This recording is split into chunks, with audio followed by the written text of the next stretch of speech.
Living and designing with water. Water is a primary condition for life. A human consists for approximately 60% of water. We need about 2 liters of fresh water every day. This water transports nutrients and waste in and out of our bodies. But we use a lot more than that. On average, a Western European person uses about 130 liters of water a day. Only 4% of this water is used for food preparation and drinking.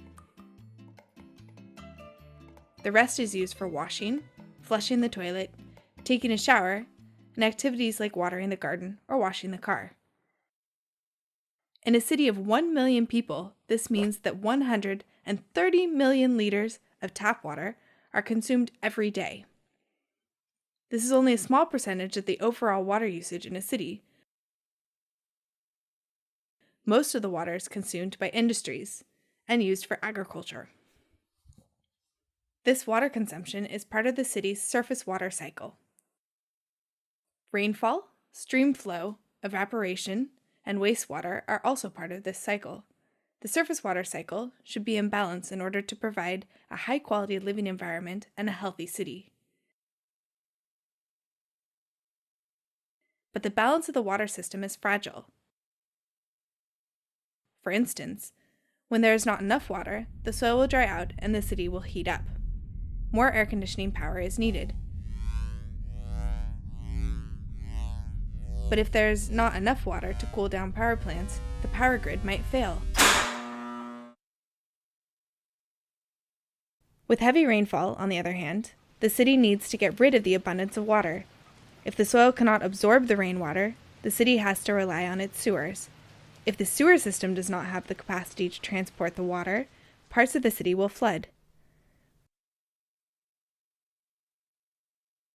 When this wastewater gets mixed with surface water, it causes pollution and can spread diseases.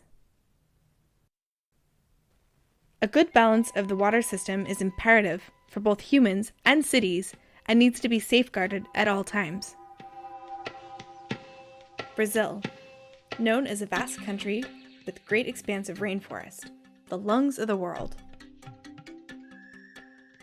Many rivers run through the country. Big rivers, like the Amazon, make it the nation with the largest freshwater reserve in the world.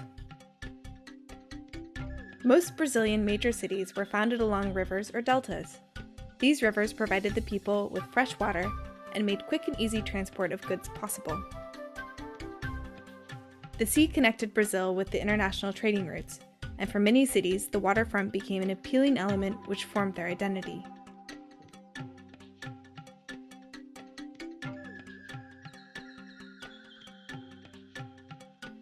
During the second half of the 20th century, cities like São Paulo started to prosper. Large industrial companies settled on the Tietê riverfront and brought jobs and wealth. More jobs meant more people came to São Paulo, and the city grew. Very fast. The rapid growth of the Brazilian cities had a downside. This growth was often uncontrolled, and the construction of the basic sanitation systems did not follow at the same pace. Today, 5 to 10% of people have no direct access to fresh tap water, and an even larger number of households are not connected to the sewer system.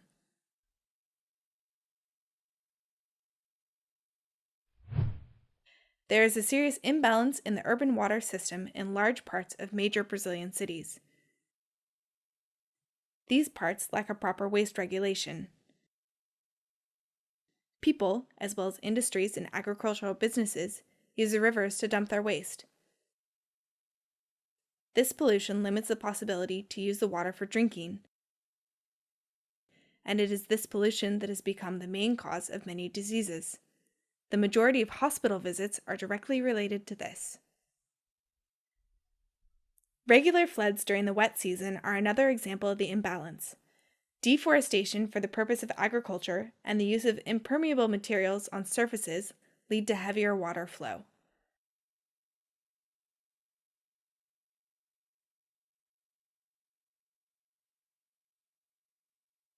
Canalized rivers with low output capabilities and the construction of large infrastructure near waterfronts are the cause of these city-wide floods that threaten mobility, habitability, energy distribution, and economic stability. For a lot of Brazilian cities, restoring the water cycle balance is crucial.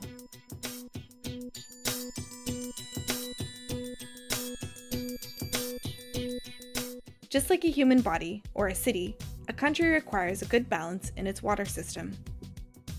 This is the Netherlands. Roughly 1/3 of the Dutch territory is actually below sea level. This is where 1/3 of the population lives and most of the economy is concentrated. The Dutch are usually seen as the world's finest controllers of water. But are they? They certainly had a lot of practice living in the Delta area. In the early Middle Ages, channels and ditches were dug in the wet peatlands to drain them from water and make the land suitable for agriculture. As an unintended effect, exposure to air caused the peatland to oxidize and set. The surface level continued to drop until it lay below the water level of the rivers.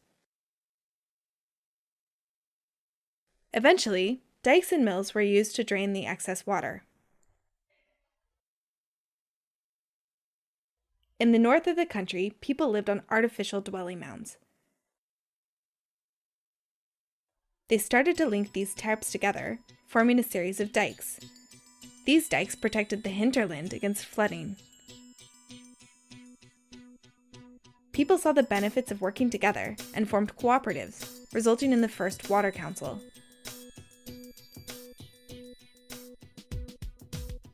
These water councils are the oldest form of democratic government in the Netherlands and made a basis for a stable economy. The low-lying grounds gave the sea easy access to the land.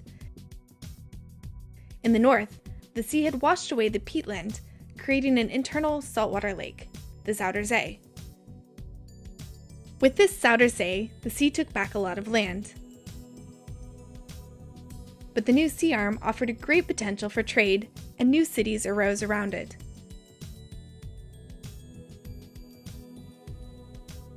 Dutch cities like Amsterdam grew. A careful relationship with the water stimulated this extensive growth.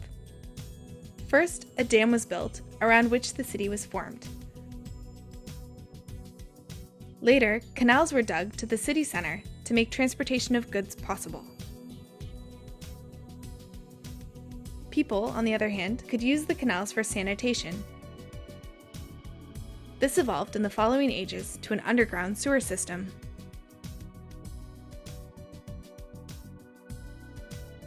These new cities and this new prosperous economy had to be protected against the water. Dikes were built and had to be maintained and raised continuously. At its peak in 1915, the coastline that had to be protected was 2,500 kilometers long.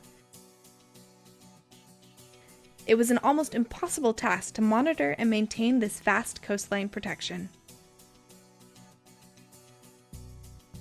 A flood disaster in 1916 led to the building of the Afsluitdijk. This 28 kilometers dike reduced the coastline with more than 600 kilometers. Another reduction in the coastline with 700 kilometers followed some 50 years later after a huge flood in 1953. With these interventions, new opportunities arose, such as the reclamation of land. But they also brought unexpected and unwanted changes to the economic and ecological systems. While the coastline was shortened over the centuries, a similar development took place along all Dutch rivers and streams. From the Middle Ages until the end of the 20th century, riverbeds were narrowed and straightened, dikes were constructed, and rivers were canalized. Today, however, due to the changes in climate, rivers have to cope with more water, requiring more and more space. Out of necessity, and mainly by trial and error, the Dutch have gradually learned a lot about handling the water cycle balance. The canals, dams, dikes, sewage systems, and harbors are an inevitable element of many Dutch cities, and the water system still defines their structure today.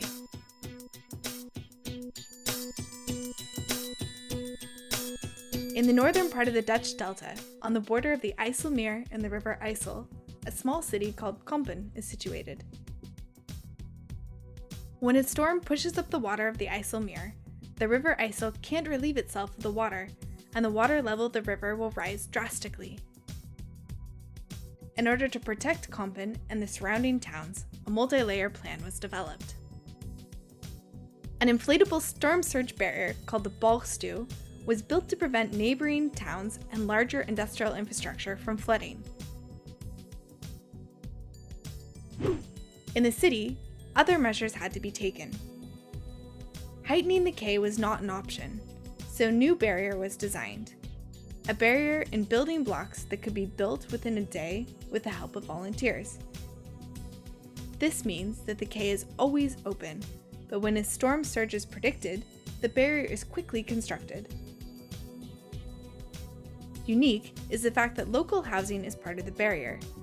Facades have been reinforced and waterproofed in order to be part of the barrier. The measures the city of Dordrecht takes for safety in case of flood are a good example of the strategy called Room for the River. The city is located at a junction of two of the country's main rivers. Every so often, the city has to deal with excess water that is brought in by the river, the Merwede. To protect the city from this excess water, a series of dikes were built. But the dikes alone could not protect the city from all this extra water. So a plan was made to have less water flow to Dordrecht. Dikes in the nearby area that is not inhabited were rebuilt a bit more inland. So when the river has excess water, it has a wider flood area. Examples like these can be found along all the larger rivers of the Netherlands, giving room for the river while improving safety.